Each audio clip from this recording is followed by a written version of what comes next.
It's very interesting, and I'm curious from your perspective, it seems like we know more about OPMD than we have done in the past.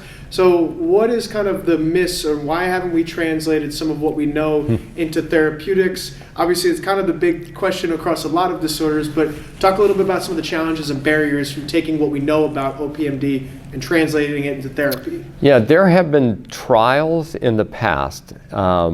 And probably the largest was a trial with a drug called trehalose, and unfortunately a phase 2 was exciting and a phase 3 was not successful.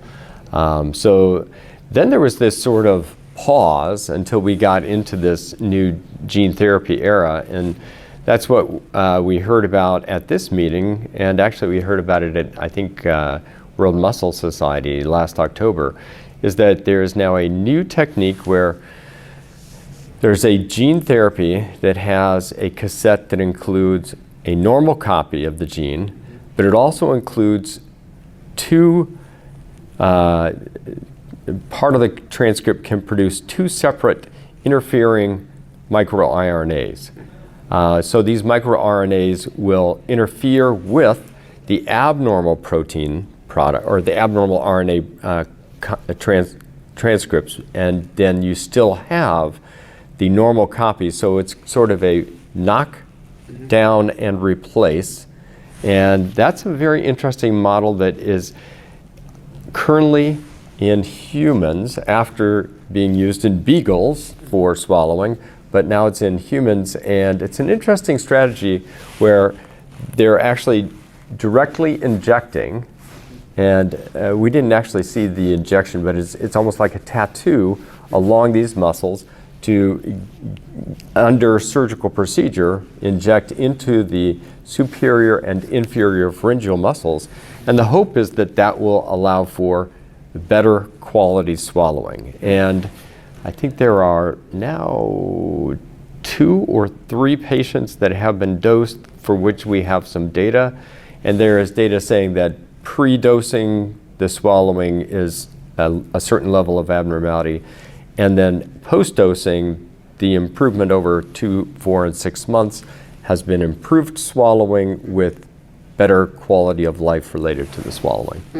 Very interesting. I'm also curious from your perspective, not that you speak for the entire clinical community, but what is the feel amongst other clinicians who also help patients out with OPMD? What's the thought and feel on gene therapies and genetic approaches? Because if you talk to a lot of different people, especially at this conference, depending on what disorder you're talking about, you'll get a ton of different answers and a ton of different takes on what gene therapy could do and the potential of it. So what is the feel of what gene therapy could do? And also to that same point, are there any genetic-based approaches or vehicles that we feel as though would be best for this type of disease? We obviously talk a lot about AAV vectors and the actual way that we're going to prescribe or give gene therapy. So what's the thoughts on any of that as well?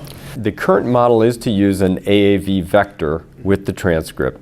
But the challenge is that it does not have to be AAV. It is in this case, but it could be any delivery mechanism. But the big challenge is it's not a gene replacement therapy, a gene transfer therapy, because you really cannot just give another copy, because then you'd have 2 good copies and still have the bad copy producing all the trinucleotide repeats RNA sequences that then develop inclusions, and then you have degeneration.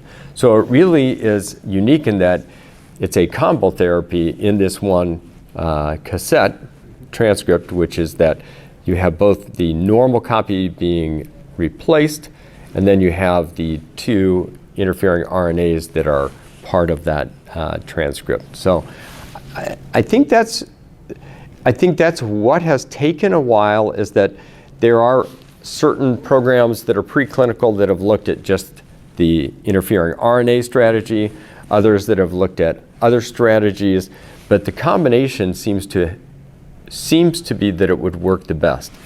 And it's, in my mind, a very smart move, because the FDA usually will want to see a direct muscle injection before you move on to broader therapy. And in this case, it's a wise move to say, okay, usually we take a muscle that in somebody that's so weak it doesn't matter if you lose it. In this case, it's proof of concept would be if it works in a single muscle direct injection into a muscle in need, then maybe you could think about either doing more systemic therapy or combination therapy where you could do levator palpebrae in addition to the swallowing muscles. So I think you could either do multiple injections or you could look at going to systemic therapy. But that's maybe a few years down the road because we still have to make sure that this works.